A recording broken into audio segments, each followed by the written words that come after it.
following the Jeffrey Epstein case. A House committee has issued subpoenas for the Epstein files that lawmakers believe may show links to both President Trump and also other high-profile individuals. Let's get right now to Scripps News legal affairs correspondent Avajoy Burnett live for us here in studio. Great to have you here at the desk with me. Avajoy, not only does a congressional committee want the DOJ to provide the records in the Epstein case, but its members also want some high-profile politicians to testify. Who are we talking about? Yeah, so we're talking about some really high-profile folks here, including Bill and Hillary Clinton.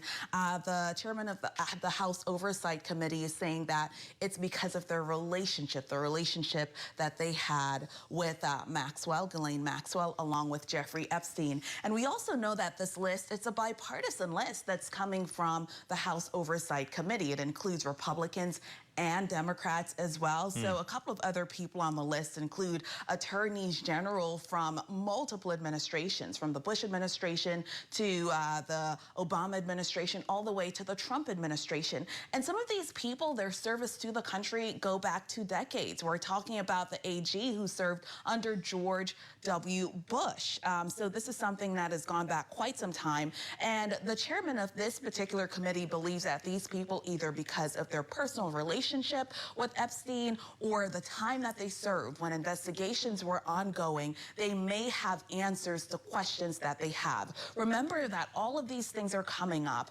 after the DOJ said that they would release information regarding the Jeffrey Epstein files, but then because many people believe that enough information was not released, the DOJ and the Trump administration, they face backlash, bipartisan backlash from Republicans and Democrats who want additional information with regards to these files. So we now have to wait to see, Nate, if these people will actually be showing up. We have to wait to see if the DOJ will actually release the files that have been requested. Of course, these details are really sensitive because they include identifying information about victims. And then we also have to wait to see if these high-profile members will actually show up. They couldn't just say, we're not going to show up and testify under oath or give this deposition to these House members. Yeah, pretty fascinating. Plus, we know that there was a report that came out earlier saying that President Trump's name was redacted like to the tune of 100,000 times from some of these files. Again, that report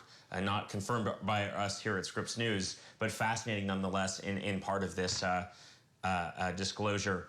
Our legal affairs correspondent. And before you go, it's also very important to know that many high-profile people, they run in all of these circles. So if your name appears in the files, it doesn't necessarily mean that you're accused or you've done something wrong. And Republican lawmakers have been very quick to make that point with me in the past on Capitol Hill, especially the ones who want some of this information released. You know, there's the question of President Trump's exposure here. But our Scripps News legal affairs correspondent Avajoy Burnett for us live here in studio with us. We'll have